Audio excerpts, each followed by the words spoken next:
everyone. Thanks for joining us today. My name is Gina Mueller, and I'm going to be the moderator of today's webinar. I would like to take your attention real quick before we get started to the right-hand side of your screen where the GoToWebinar control panel is. Everyone is going to be on listen-only mode today for the webinar. So if you do have any questions throughout the webinar, please see the questions tab and go ahead and just enter your question there, and either we'll answer it as it comes in, or we will leave some time for Q&A at the end of today's webinar. Now we'll hand things over to Devon. Hey everyone, thanks so much for taking some time out today. What we wanted to do is really kind of hit head on into a particular topic that has obviously in just even the last 6 months got a lot of press and also a lot of heat from a lot of different people relative to organic. And you know, we've all seen a lot of the issues where we've got multiple things from Facebook or brands and so forth talking about literally how it's declining to almost zero.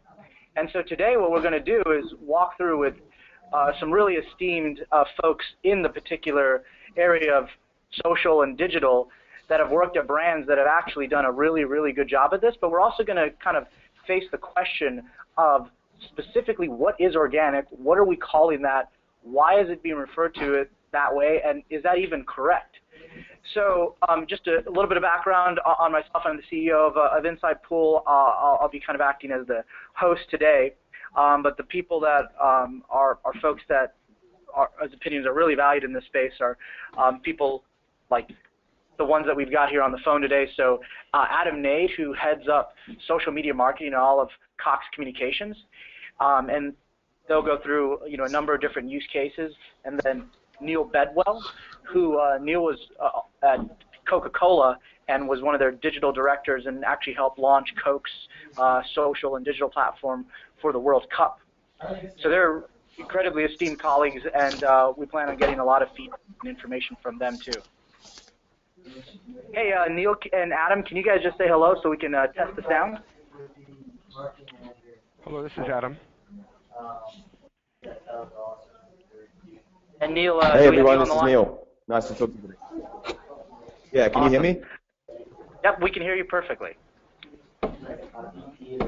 Great. So I think one of the biggest things is the definition of organic reach. And this is an issue that we're going to talk about very directly inside of this presentation and this Q&A discussion today, is what exactly we're referring to and calling it.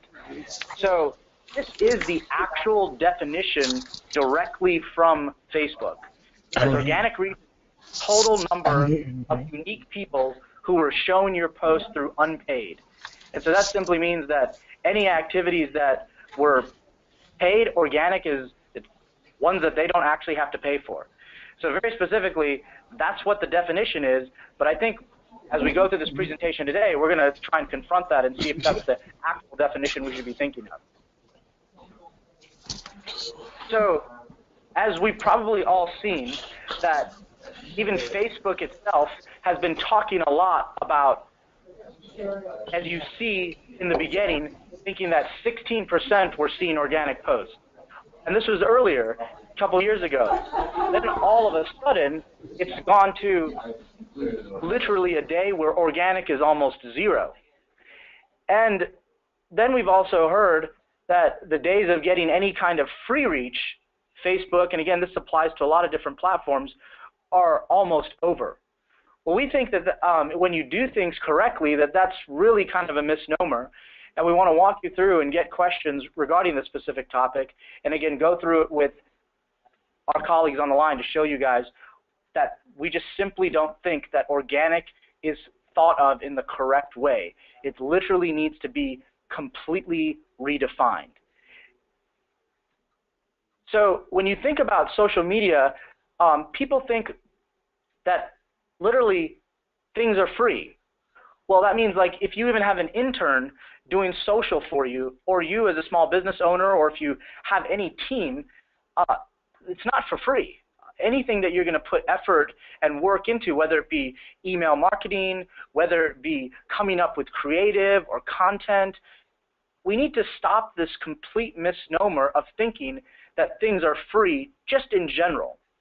Organic might be the ability that you're not actually just simply buying an advertisement, but to create incredible content that Neil will go through today, or to create incredible traffic that Adam will go through today, all these different things that him and his team do. That comes at a cost. And we need to clearly stop saying that there's a difference between organic may not be an advertisement, but it is clearly not free. And we think about it this way, is that when people say that it's dead, again, thinking about it completely in the wrong context, that it's not dead, but if you think about it as another asset and another avenue for you to get your brand or your business's message across, you start putting things up and lining it up correctly. Adam will go through today on some of his things of how they actually intertwine organic and paid and the evolution of that. Doing things when you think of them on a level playing field is the right way to actually go about thinking about how we do anything inside of social, regardless of what we call it. But there's two distinct differences, but how we actually think about it, like we say, oh, if it's organic, we'll have an intern do it. That's really not the right approach. Or, oh, if it's paid, we need to have a perfect agency doing it. Again, may not be the right approach. So we'll walk through some different cases here. So I wanted to turn it over now to Adam Naide, who his company is Cox Communications. And maybe, Adam, if you wouldn't mind giving a brief introduction on yourself. And then this is a particular engagement of where Adam's company is responsible for driving real revenue and real results from social, and how they use organic to do some of those activities. And then he'll walk through some of his other information a little bit later on in the presentation. Adam, can you walk through Floyd Mayweather is a pretty hot topic right now, particularly with the Pacquiao fight coming up really soon. But there were some other ones where you guys, featured Floyd and actually drove pay-per-view results from it. I was wondering if you could tell us a little bit about that story.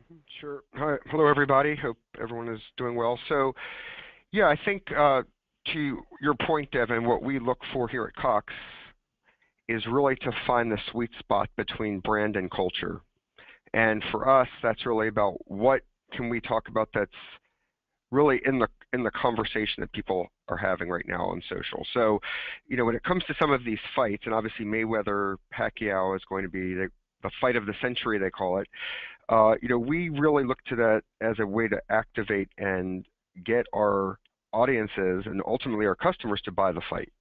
So here's an example where this was a Mayweather fight from last fall, and we partnered with Insightpool as one of our partners on Twitter, and we also did work on Facebook and as well, and YouTube. But basically what we look to do is identify who is the audience that cares about fights and boxing. In this particular case, we've partnered with Insightpool to be able to identify who the boxing enthusiasts are amongst our audience within the Cox footprint, which is really not the entire country, but within certain areas in the U.S. And so in doing so, we've really built this audience of fighters, of boxing fans, and over time, we connect with them around fighting and around different fights. So in this particular example, you can see like pre-fight, we're reaching out ahead of time and just letting them know the fight is coming. We try to determine whether they want to make a prediction, and many times we'll give them a piece of content and let them actually share that with their followers, because many of them are boxing influencers. But you can see here just three different examples. One is right before the fight, we want to make that fight available, provide a helpful link to them on Facebook on the left. Also, we'll do the same thing during the fight. We want to kind of talk about what's happening. I think someone needs to mute their phone there. And, we want to be in the conversation during the fight, and finally post-fight, we want to stay to the end and ask people what they thought. So this is a way where we kind of keep this really group of fighting enthusiasts with us, and then we'll go back to them next time. Yeah, no, that's helpful. And Adam, can you talk about, like, for instance, maybe briefly about how you guys take this and showcase this, even to senior management about, using social to actually, I think you mentioned, like, driving getting people to actually buy it. What's the connection between the two? Is it that you take a set of metrics and say, this is how much activity actually then led to buying it as a baseline, or do you actually track it like from a link, or are there just a multitude of different activities that you guys use? I think it's a multitude, Devin. It really depends on the initiative. In this particular example, we can actually track the amount of media that we're generating from all this activity. So whether it's impressions or ultimately traffic, those are two very different goals. We want to generate awareness for what is happening in the fight and build excitement during the buzz phase. And then we also are providing very specific links and driving traffic using promoted tweets, Facebook ads. So ultimately, the metrics are going to be around traffic-driven, awareness-driven through media, earned media, as well as paid, and finally, tracking to conversion. Yep, and I think that's the biggest thing that we can talk about today is literally how do you try and make those connections. And in some cases, brands might be consumers and they have a certain set of metrics, and then brands might be, selling to businesses and there's a certain set of metrics. But it's really key that, hey, there's a certain baseline set of metrics that's acceptable. How do you make sure that social is driving each of those and then connecting those? So that's really helpful, and appreciate that story. Another thing that happened, and I'll have Neil chime in on this too, but Adam, would you mind kind of walking through also some really cool things that you guys did for the World Cup? And then I'll have Neil jump in as well, but this was a really cool slide that talks about some of the things that you guys did there. Mm-hmm. Yeah, so basically what I think the whole thesis of the conversation today is that, the word organic engagement, what does that really mean? To me, organic doesn't mean free social media like it did in 2010. Organic means human, and engagement means interactions. So I actually have taken the words organic engagement out of my presentations, particularly as I talk to others in the company, because engagement has become one of those words that people really don't understand and kind of can mean fluffy. But if you talk about marketing as the ability to actually interact with real people and basically be relevant and ultimately drive to some call to action, then people understand why this is a marketing function. So in this particular example, look, what was happening in culture last June and July? World Cup dominated social media. Certainly Neil will be talking about the fantastic work Coke did on that. For us, we're a cable company. People don't particularly love their cable companies or really want to be talking about cable except when they have a problem. However, what we were able to do is partner with Facebook and, partner with ESPN and Univision because they were carrying many of the World Cup games. And the purpose of this campaign was simply to drive awareness, traffic, and ultimately downloads of the Watch ESPN app so that our customers could actually watch these games on any device outside the home. And most of these games actually aired during the workday. So basically what we did is we partnered with them on a content execution, which was what you saw on the left side, which is really a ESPN social destination that we hosted on our website. And then we basically leveraged it and really talked about the storylines, tweeted them, put them in our Facebook posts. But the call to action was to essentially drive them to this destination where they could download Watch ESPN. And through this effort, we generated 93 million Facebook impressions and reached almost a million via social media. It's kind of cut off here, but that actually was the amount of traffic that we drove. So ultimately, we measured the success of this campaign by the downloads that we got from that app. And that really reinforces the value of their Cox service. So that was the goal of the campaign. Yeah, that's awesome. No, so Adam, what you're saying is you're single-handedly responsible for the absolute lack of productivity that happened at Insightpool during working hours because they could download it on their phone, and I didn't know? Absolutely. Well, Neil, obviously, one of the things that we saw, Big Red Atlanta soft drink company, Coke, be able to do was just an amazing job of actually connecting with people and being able to use phrases like World's Cup and making it so inclusive. And obviously the content that was created when you were there was just amazing and absolutely inspirational and touching. And I think that, makes a huge difference when people think about it. But I was wondering if you wouldn't mind maybe talking about, just how a consumer brand in general, and you can certainly mention Coke as well, but like, how did you guys, in your past experience, try and take social and use it as a measurement that drove results that a big consumer company does care about? And I wonder if you wouldn't mind telling that story a little bit. Of course, yeah. Hello, everyone. I guess as a little context on top of the introduction that Devon gave, I was with Coca-Cola for 3 years, from 2011 through to late last year. I'm now having some fun, taking some time out, doing a little consultancy. And I had the privilege of running the digital team for the World Cup, a small but mighty crew of creative strategy and sort of producers that were able to pull off something pretty incredible, and I'm very proud of the work. So I'll take a little step back to something that you guys you mentioned earlier, and Adam, you hit the nail on the head. In 2010, everybody thought organic meant free, and I have to say that I think the evolution of organic, if I can use that phrase, caught a lot of brands off guard, and it went from, oh, well, we'll just put it out there and it'll spread, to we can't do anything. We have to pay for everything. And I think that there was a little knee-jerk reaction across, I'm not just talking, I'm not talking specifically about Coke here, but across the entire sort of brand ecosystem with, oh, we have to change the way that we do things. And I think that that now we're just starting to see how to actually use this stuff properly. So I got to see this firsthand from, inside of Coca-Cola, from working on the World Cup. And I started on the World Cup on my second day at the company in 2011.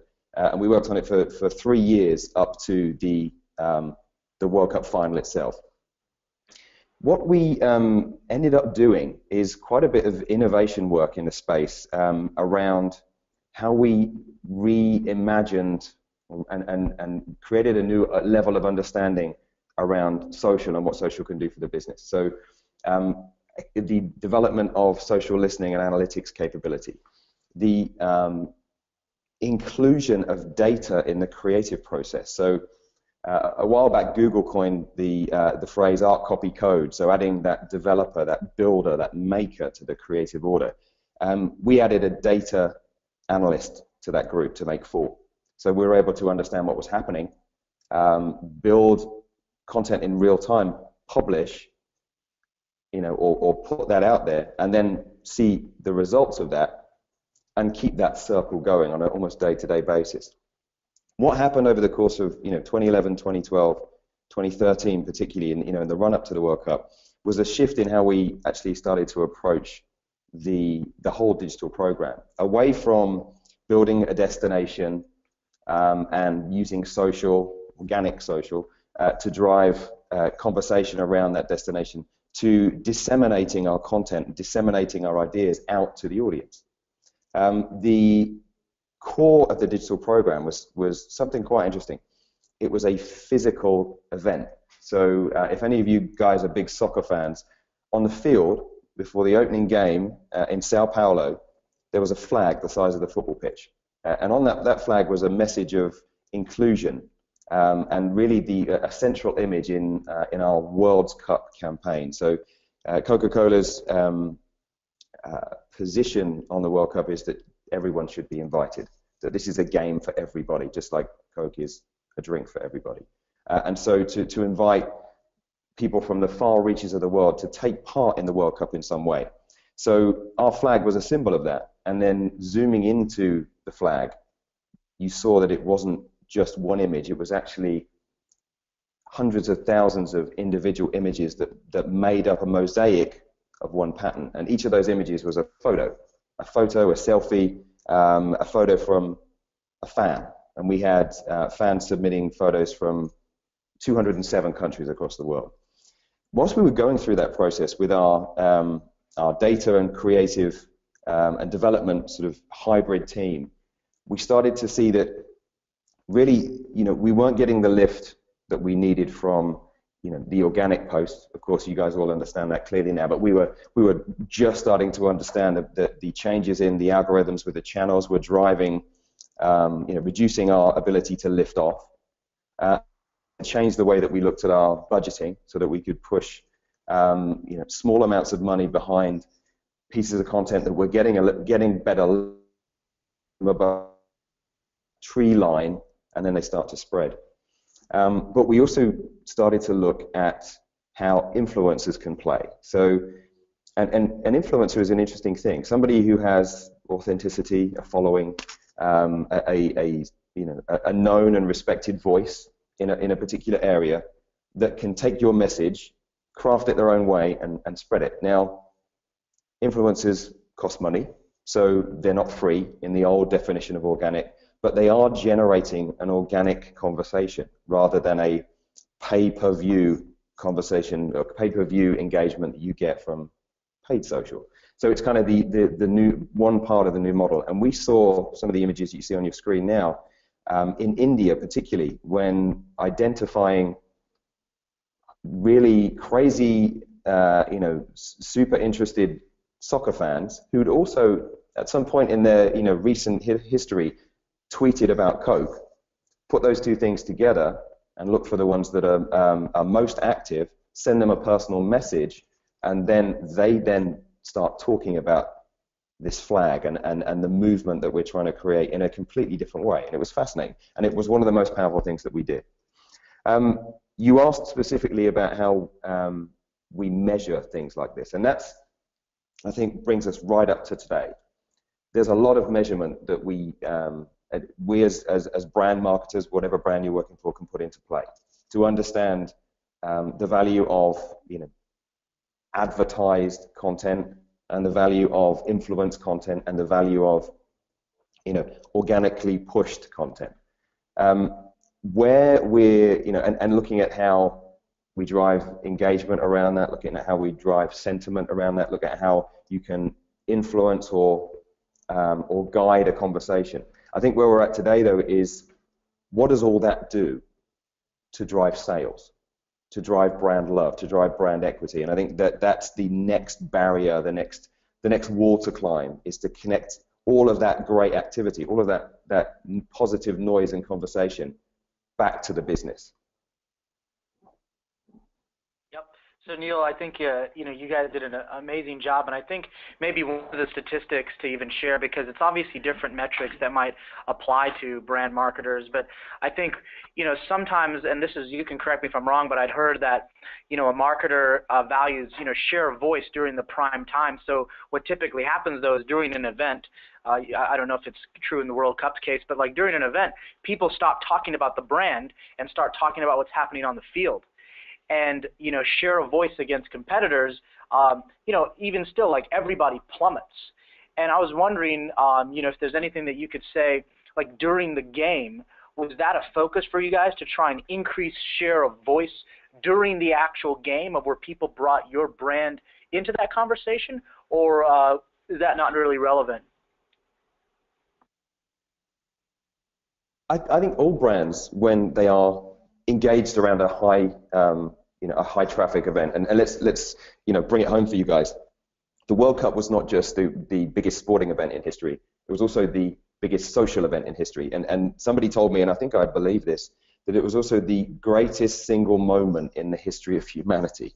And what that means is more people doing the same thing at the same time than they've ever done before. Something between 3.5 and 4 billion.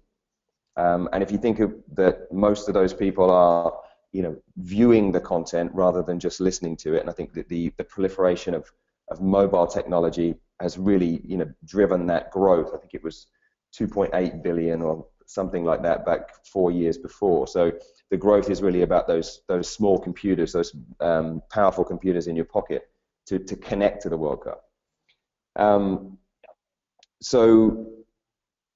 Driving. Devon, tell me your question again. I'm sorry. Yeah, no, just during the actual match, do you guys measure that at Coke, like saying, hey, here's how our share of voice increased during the actual game, for example? Yeah, so all brands are looking to try and maintain a authentic presence during that that huge noise. And so you'll see the sportswear brands connecting to their players when their players are active in the game, so that they have some relevance. For a brand like Coke and others that aren't about the sort of athletics of the of the action, and are about the fans and about the entertainment or about the enjoyment, you have to make sure that you stay true to that. And I think where some brands fall down, and I won't call anybody out here at all, but is by trying to join in with the football conversation around the players, rather than focus on the powerful voice and the powerful interest from the fans. So we did well, and I believe, looking at the different studies that came out, we actually were able to maintain one of the only positive growths in Twitter engagement and also Twitter following during the World Cup, because we talked solely about the fans throughout the entire process. And it's something we're particularly proud of. I think trying to carry that on in all of the different social channels, so that everywhere you go, you're seeing a consistent story told daily about our the position and our point of view on the World Cup. And for those of you that didn't see it, the point of view was this social inclusion, that everyone's invited, all under the banner of the World Cup. So by staying true to that, we're able to get a lift, I think, greater than most other brands. Yeah, no, that's perfect. So I think, metrics for people downloading, metrics for people viewing, all those different things is how this helps drive the ROI of obviously what people call organic or not. And I think, we'll power through some of the remainder of these, and I'd love to get into a little bit further detail, and then we'll walk into questions. But I think one of the biggest things is, you cannot just create an ad and then expect that people are going to engage with it. I think one of the biggest things is saying, hey, how do we create something that people will engage, and then how do we amplify that with something that might be a paid advertisement? And again, even with the advent of things like promoted tweets, or the advent of things that you can promote or amplify content that is pure and is almost user generated. And I think that's one of the key analysis to state. I think I just saw a statistic that it, and I probably see 100 a day, but it says that 84% of millennials just simply don't even trust ads, but they turn to things like review sites, they turn to things like social and so forth, that drive their perception of what it actually means to connect with them. And so if you think about that, it's not just something that you can only do with an ad, but keep in mind that they may be on the same playing field, and they may be thought of as a way to actually amplify it. And just as a quick housekeeping reminder, if you guys are following along, I know some of you are using it, but it's a hashtag organic social for the webinar today, and feel free to talk through it or tweet questions, but we do have some of your questions coming through here, and we'll get to those. So I think the biggest thing is that we've talked about is how to measure results. Each organization may be slightly different, but the reality is there's a certain set of benchmark results that apply. And Neil talked about that from a share of voice perspective. Adam talked about it from a downloads perspective and how many people bought fights. Those are all things that everybody understands. So make sure that those things really align with that, and almost maybe work backwards. Start at what it is that we want to accomplish, and then work backwards. But think of organic as a channel and how to do so. So what I want to do now is to turn it over to Adam Naide. And Adam, what we want to do is maybe take 5 or so minutes here and have you kind of walk through some of the things that you talk about and you present internally, and maybe get a little bit more in depth from a strategic perspective and how that drives results for you guys. So wonder if you wouldn't mind taking it away. Oh, sure, thanks. So yeah, when I speak about social, I just have certain philosophies, and I also have a passion when people talk about ROI of social. What does that really mean? But I think that the most important thing to remember, and I think Neil just absolutely nailed it. Obviously, the work they did around the World Cup was fantastic. It's about the fans. It's about them. It's not about us. And I still think a lot of brands think that, what do we have to say that's important? The early days of social, putting press releases on Facebook, I think we're all past that. But really, in the age of social, brands are becoming more like humans, and humans are becoming more like brands. Consumers love interacting with brands. what I've learned in my 3.5 years at Cox is that, yes, we're a cable company, but if we are authentic and we are relevant, contextual, and appropriate, people will interact with us. They never say, oh, you're a cable company, go away. So I've definitely learned that brands, we all are trying to be more human, and consumers want those human interactions. So if we can just go to the next slide. So yeah, so as we think about this, I know this is kind of an eye chart. At the same time, it's kind of interesting. So the old social media, right, it was organic versus paid. Hey, let's do our free posts, and then let's do our paid posts, right? That was kind of like the way we all approached social media maybe 2-3 years ago, building our fan communities. And like the whole idea was like the more organic our content is, ultimately that's how we get into news feeds, that's how we get engagement. But today it's really about organic with paid, and I already said, right, that organic just means being human. So let's have conversations. Let's not be publishers. Let's actually have conversations with customers, with consumers, and use paid to actually reach more of them. This is actually from Social Code. This was on their blog. I thought what was interesting about it was that it talked about when brands tweet, and they talked about promoted tweets per handle. But the main point that they were making in this was that most brands actually tweet and promote their tweets during the week. Most consumers actually engage on Twitter on weekends. And so I think that the biggest thing I've seen in the evolution of social, particularly from the brand side, is that with the kind of like the evolution of these tools, all these publishing tools, we became too predictable. We became, hey, let's just plan our content, a couple weeks ahead of time, and let's hope that it's social. And then we're like, wow, no one's actually interacting with this. Engagement must be dead. Organic must be dead, right? And we've basically kind of gone away from that. We've come full circle. We're now going back to finding out what actually is social. What are people talking about? And then making sure that when we actually post content or put content out there, it's happening at a time when people are caring about it. So, it really is about amplifying real conversations to the right audience with the right content. I think and so really, exactly what. Yeah, I was just going to. I think this is the. I think this is the final. I think this is the final slide. So remember, I guess just to summarize, organic does not mean free. People, I think that was the old definition, right? Organic means human, and engagement is about interaction. So those interactions with consumers at scale, these conversations, is really the key to what we're all trying to accomplish. Yep. And so really it's about this context and relevance. Go ahead. Yeah, no, I think you're hitting on it right here. Is just saying, like, it's not trying to get everybody, but trying to get to the right ones that message actually resonates with. And I think that's another key, because I don't know that we've fully answered the question yet of what is the definition of organic, but I think by the end of it we could. But it's literally to say, like, if everything is falling on the wrong ears, why does it matter anyways? So when people consider 2% or 3% or 5%, or actually is it 30%, but it's of the target market, and it's the people that actually bought. So I think that's absolutely true. And some of the things that you've described, and I'm going to ask you to describe a couple other ones in a little bit more detail, is absolutely right. So I think this is another area that you kind of talk about, is the 6 C's. And I was wondering if you wouldn't mind diving in a little bit more in depth on the 6 C's for everyone. Sure. So really, yeah, this is what I see as the keys to social media marketing, and some of it may seem like common sense, but ultimately I think that this is the way we make sure that what we're talking about, like, this is kind of the lens that we look at when thinking about how we want to execute our marketing campaign. So obviously we already know about content, right? And it's not just the content we have, but the context is even more important.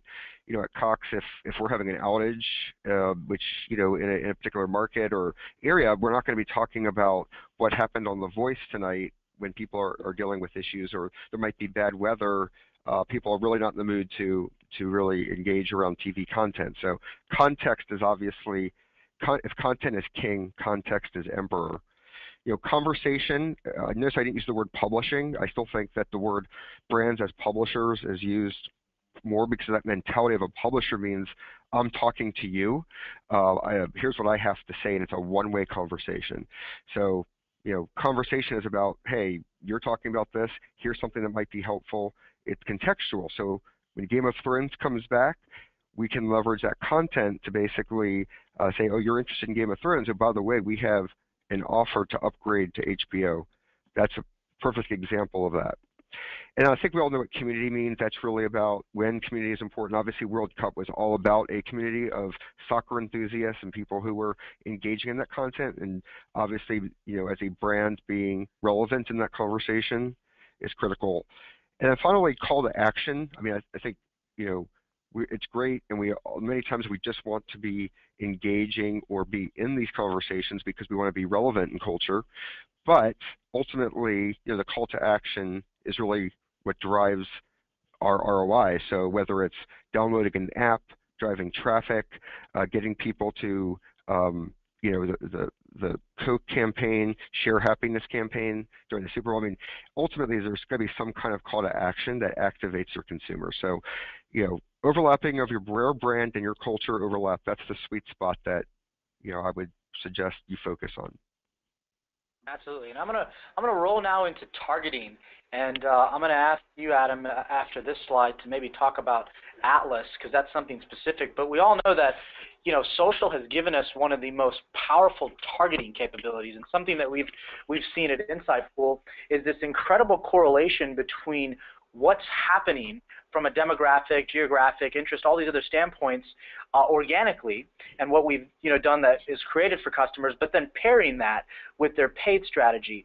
So what we've actually seen, when you can take that and see what's happening for you organically and then put that in to something that may cost actually more, getting the results that somebody's looking for, we've seen just be incredible. And one of the systems for this that Facebook bought a company and then re-engineered it and put it into their platform is Facebook Graph, and the original name Atlas. And Adam, I was wondering if you wouldn't mind maybe kind of talking about your experience with that and some thoughts for everybody else that's joining, because driving correct contextual, all these other things is awesome and wonderful, but there's got to be systems out there and tools in order to do it. Insightpool might be one of them, but there can be other things. And again, Facebook releasing Facebook Graph is really interesting to us as well. So would you mind talking about your experience there? Yeah, well, just to kind of level set, we are not currently using Atlas, but obviously we're interested in Atlas. Atlas is still, as a company Facebook acquired from Microsoft back in 2013, but brands are starting to become beta partners. That's kind of happening. I think what's interesting here, whether it's Atlas on Facebook or what Google does, with their network, the whole idea here is that engagement potentially is going to have real ROI, because in a world where the cookie has crumbled, and obviously the use of social has really become primarily mobile. There are no cookies on mobile devices. 71% of all social media activity happens on mobile. So, really what we're talking about is the use of identity. So when people have a Facebook ID and they're logged in across all their devices, and certainly on their mobile phones, I think Facebook has 4 of the top 10 apps on mobile. The whole idea here is that you'll be able to track across those devices. So imagine if you are engaging with a brand, and we obviously know you through your ID. So whether it's engaged with our content around the World Cup, for example, and then you basically might go to the ESPN app where you're logged in via Facebook. We have the ability through Atlas to be able to actually retarget you there. So you can retarget not only on the mobile device, but you could potentially retarget across the social web. And you just think about that opportunity where it's not just restricted to, the Facebook newsfeed or, wherever your browser is. You can actually be able to use the data really acquired through engagement to be able to ultimately retarget. And Google has its version of that as well. So the idea of, hey, people watch a video, be able to actually retarget them as they travel to various other sites and so forth. The point that I'm making is that where engagement might be today around generating that conversation, maybe traffic or some other type of action, I think where it's going is that you'll be able to actually harvest that to be able to retarget consumers to drive commerce in the digital marketing ecosystem. And that's really what's going to, I think, the evolution of where social is going in a cookieless world. Yep. I think that's absolutely right, is that we've also seen things like Twitter releasing a buy now button. Obviously, things that even in the early stages, like Amazon, I think, was one of the first ones to, it was like, tweet buy this product. And then once they did that, it would say that obviously they did so, and then getting people to glom on that way. So I absolutely agree. The maintaining that balance, obviously, of sincerity and authenticity is really key. And speaking of sincerity and authenticity, I think one of the analogies that Neil talks a lot about is dinner parties.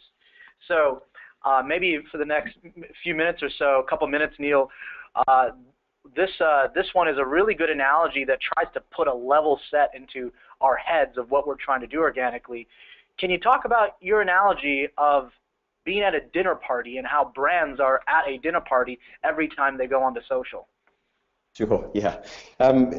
So a couple of things. I'm a content guy, so I spend a lot of time thinking about how you tell the story you want to tell, and at what cadence and at what volume, things like that. And the second thing is I love to simplify things to a level so I could explain it to my mum. If my mum can understand what's going on here, then we have a chance of spreading this message. So this is one that's worked for me pretty well. If you imagine social and social conversation, social interactions between the people you're trying to reach as a never-ending stream of dinner parties. The groups coming together around a particular subject, conversing, and moving on to the next one. As a brand, you're like a new guest at that dinner party. You are, and you don't know those people. So I've been to one or two dinner parties in my day, and I know enough to know that if I'm meeting a group of people that I don't know, the first thing I do is listen to their stories, let them introduce themselves. And as I go around the table, listening, smiling, nodding, getting to know people by letting them talk, I'm building some respect, some trust. I'm building the first step of friendship. Then what I do is help build on some of their stories, add to their stories. So if they're talking about a trip to Africa, then an anecdote from me about Africa makes them feel good. It's like laughing at the right time during a story. It makes them feel like their story is even more interesting. So after I've done that enough, hopefully one of those guests will turn to me and say, so tell me about you. And then I get the floor, then I get the spotlight, and I can tell my story to an interested audience that already likes me. So think about that as social success, and if I do that enough, then by the end of the night we're all friends, and the next day I get invited to the next dinner party, and off we go. I am socially successful. Now think about the way that brands approach it, and I loved Adam's reference to most consumers engage socially on the weekend, but brands do it Monday to Friday, and I think there's this kind of systematic approach, but it's also because brand marketers work Monday to Friday. And so they self-reference. I'm busy, therefore other people will be interested at this point. And that's kind of what we're talking about here. What brands do is they turn up at the dinner party and they say, hey, I'm here. Let me tell you about me. And proceed to almost speak over the top of other conversations that are going on. And what's worse, to speak about themselves. And what's worse than that? I think you're cutting out a little bit. Oh, I'm sorry. I'm not sure if everybody can hear you, so I don't know if it's a signal issue. But we can as soon as it'll be picked up, we can take over. Am I back? Yep, you're back now. Yeah, yep. Good. So what's worse than speaking about yourself is telling jokes that force you into another subject. So bad jokes, dad jokes. So turning up, shouting, talking about yourself, telling jokes when jokes aren't always appropriate, making light of situations that maybe aren't always light. And then here's the rub to Adam's earlier point. Doing it on a schedule. Every 20 minutes during this dinner party, I will tell a joke or a story about myself, no matter what's happening. who wants to sit next to that guy at that dinner party? That is the complete opposite of social success. So in order to behave well in today's world as a brand, and Adam, you already said it, brands should become more human, is that you have to be respectful, you have to listen before you speak, you have to understand where the conversation is and where it's going before you start to interject with your own points of, specific areas of interest. And eventually you'll get the floor and you'll be able to talk. And I think that, we're on the hunt here for a new definition of organic, and I'm, probably jumping a little ahead to the end of this, but I believe that the new definition of organic is investing in authenticity, investing in being a good, respectful, interesting person in all of those social situations, so that you are welcomed and then you can talk. So that's really how I see things. Yeah, I think this, goes along to your point, is that you can't have people support your brand. Let's call them influencers. There's obviously kind of new terms around advocacy and so forth now, unless you have gone out there with that authentic approach, and unless you have actually, done so in a manner that people do care about what you have to say at some point when you do. So I think you're absolutely right, is that people talk about timing and they talk about all these other things, but literally some of the stuff is down in details. We've seen, customers hand off their social voice to 5 different agencies at 3 different times in the year, and how somebody thinks about it is wildly different. And kind of establishing a cadence at the beginning to say, like, hey, this is a voice, this is what we need to be thinking of, this is how we need to be acting and reacting, is really crucial to actually driving things on organic. And I think that one of the things that you've certainly mentioned, Neil, and we'll kind of come to the end of this and then get to questions, because we do have a lot, is the fact that using it as a launch pad, and I think Adam also talked about this as well, is that you can add paid to that and just use it as a point to really jump off and amplify the area that you want. And maybe at the last point, and I think that we'll close with this, and maybe our definition is slightly different, but I think this rolls into it, is, sincerity and authenticity, but that actually drives results. So what is a key metric that a brand is looking for and working backwards? And, this might be my definition. Maybe Adam, I would wonder if you wouldn't mind giving us yours, and Neil, maybe if you wouldn't give yours, and maybe there's a happy medium there, but maybe we all three think about it slightly different. Adam, would you mind kind of giving us yours, just off the top of your head? Well, I certainly think that sincerity and authenticity are obviously critical if your brand is going to be human, but ultimately what's going to drive results is getting the right message to the right consumer at the right time. So, really what social enables you to do is really activate around what consumer passions are, and passions around emotions and things that people actually care about, right? So, I think what social data gives us that opportunity to do is be able to actually figure out what is it that you care about, Devon, what do you care about, and ultimately use that as really the context for engaging in a conversation that ultimately can drive a call to action and then commerce. And all we're trying to do in social is be relevant and be and be effective in that way. We don't want to be email marketers in terms of what our inboxes look like every morning when we wake up, where we have a lot of offers that really basically have nothing to do with us, and they don't even know what gender we are, and that's like not what we're talking about here. That's not really what we're talking about in terms of really smart marketing. So bottom line is, to me, is really about having human interactions at scale that enable consumers to get what they want when they want. Yep, I think that's perfect. And I think one of the things is that we mentioned before is somebody asked the RitzCarlton why they engage with their guests and do things like that on social. And they mentioned, they're like, we don't even know what you mean by that. That is what we do. We are there for our community and for our guests, whether they're on site or they're in the ethosphere. So I think you're absolutely right, and obviously they clearly demand a premium on the product for that. Neil, do you want to maybe take 10 seconds or so, or 30 seconds or so, and give us yours, and then we'll 10 roll to seconds. some questions. Yeah. Yeah, you have to say it I'll early. go quick. You get 30. Look, how can you argue with sincerity and authenticity? That's going to make you, if you have those traits core to your being, you're going to be more popular. And the results driving thing, yes, of course. And so let's talk about that.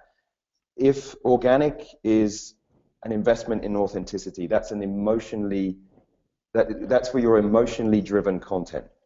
And so if you think about emotive results on the back of that, of that organic push, or at least, making sure that emotive results are understood, counted, and valued when you report back to the business. So it's about building equities in the brand. It's about building, about getting your point of view out there, your philosophy. Then paid is an investment in reach. It's about getting a message in front of as many people as possible. Targeted, yes, but a lot more rational. A lot more, we want to get you to see this. We want you to get you to do this. I believe that those things work incredibly harmoniously if they're done well. What I think, where we are with brands right now is making sure that you understand these emotional and rational drivers, these emotional and rational messages, and how you look at your campaign, if you like, or the overall results that you're trying to achieve on the basis of both of those things, and then you have a role for organic and a role for paid. So I think that's where I stand. Absolutely. Well, I think what we want to do now is roll into some questions. I'm going to have our moderator, Gina, and she'll address them to each of our panelists, some questions that we've been getting from the audience, and there have been some really great ones. Yes, there's been some wonderful questions. This first one is for you, Adam. It's around the 6 C's of social media marketing, specifically about including a call to action. The question is, how can a brand make sure this isn't forced? Is there a time when you'd not push a link to a site? CTAs, something seems to break an in conversation, which seems to be counterintuitive. Yeah. Can you elaborate? I couldn't agree more. Yeah, no, that's a great question. Look, I think what happens sometimes is marketers get greedy and we think that, oh my gosh, we're putting out paid media, we're putting a piece of content out, we've got to have a call to action or this thing will not have an ROI. To me, that's the absolutely wrong way to look at it. I think what we're seeing now with the sophistication and the evolution of these social media platforms is that, hey, we just want to put out a video that's entertaining. We just want to connect consumers to our brand. And by the way, that is not the time to be asking for a sale or even driving traffic necessarily. But what we will do is we will retarget them later once they view that video when it's relevant, when they come to our site, if they come to our site, or we will retarget them on the social web. So that to me is really the key to the whole thing. Is like it's not about when you take someone out on a date, you don't ask them to marry you on the first date, unless of course you're Devon maybe, but sorry Devon, I had to do that. But most people don't do that, right? There's a courting, there's a relationship, and then ultimately, at the right time, you're going to do that. So that's how we look at it. There are times to be asking for that call to action, and there are times you aren't. And I think the key to social is being able to determine when that time is relevant based on the interactions that consumer has had with your content. Thanks, Adam. The next question is for Neil. Yes? The next question is for Neil, and it was from when you were talking about the Coca-Cola example. And the question is, how many influencers were needed to get traction? Sorry, I missed the final part of the question. Say that one more time. It was around Coca-Cola and the example, and they asked how many influencers were needed to get traction. Well, I can't tell you that. But what I can say is it's not as many as you think, because it's all about the selection of the right influencers, the right people to spread your message. I'll give you a little story that I heard just recently that I think is so good. Bono. When Bono goes into large organizations to push boards, CEOs, leadership to be more environmentally conscious, apparently what he asks for is not to, once he's met the CEO, is not to spend time with the CEO so much as to identify what he calls the Elvises in the organization. Those people across the company that have natural gravity and a ability to project, say, a cultural change inside that organization. And that's really what we're looking for here.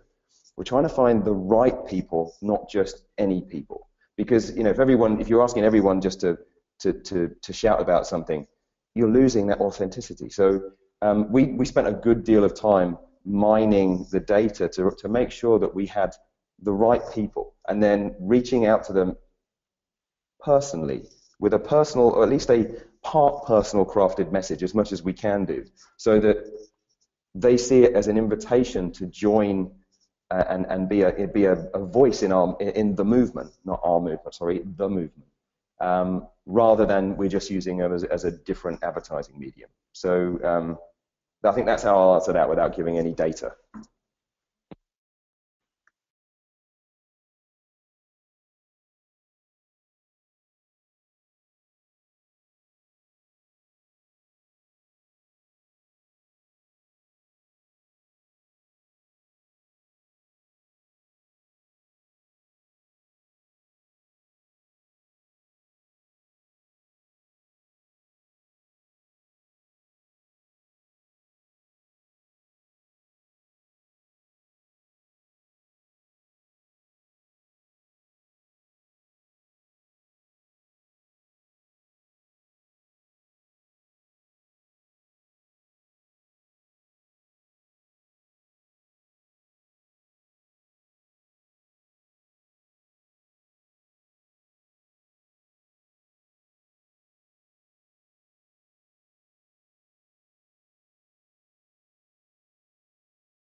Yeah, it's not because of 1 o'clock. It won't run over. Sorry.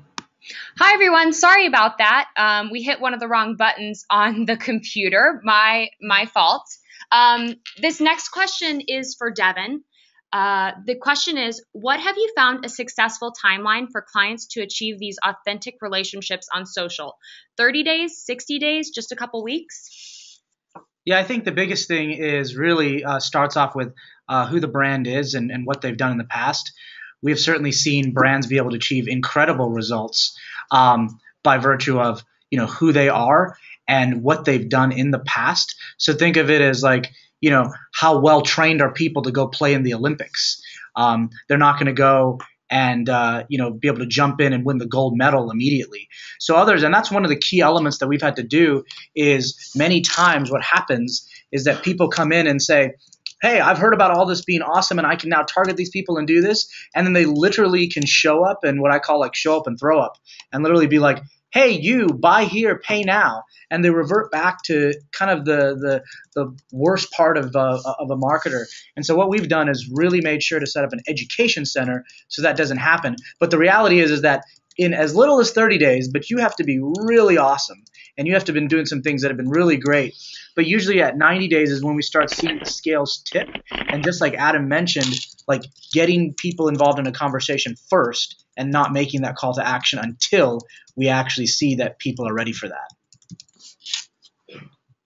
Thanks, Devon. And I did want to inform you guys that it is a little bit after 1, so we will be sending the recording and these slides in a follow-up email in case you were joined late or you had to drop off early. We are going to ask a couple more questions. I think Adam is only on, and both Adam and Neil are only on for a little bit longer. So Devon, these might be for you, but there's 2 last questions. If you don't mind, one of the speakers mentioned that Facebook has a top 4 mobile apps. I'm guessing 2 of those are Facebook and Instagram. What are the other 2? I mean, it kind of depends on the day. But, you know, Snapchat is certainly obviously way up there. You know, we're certainly seeing things like Yik Yak and others. But, you know, Twitter obviously being there. So, I mean, you know, you've got the regular motley crew. Depends on the week of maybe what got the most traction. But overall, you're looking at the social networks themselves, obviously being one of the most, you know, actively used ones. Mm-hmm.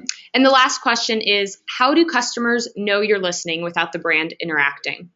Well, I think the big thing is listening. There's a million different listening platforms on there.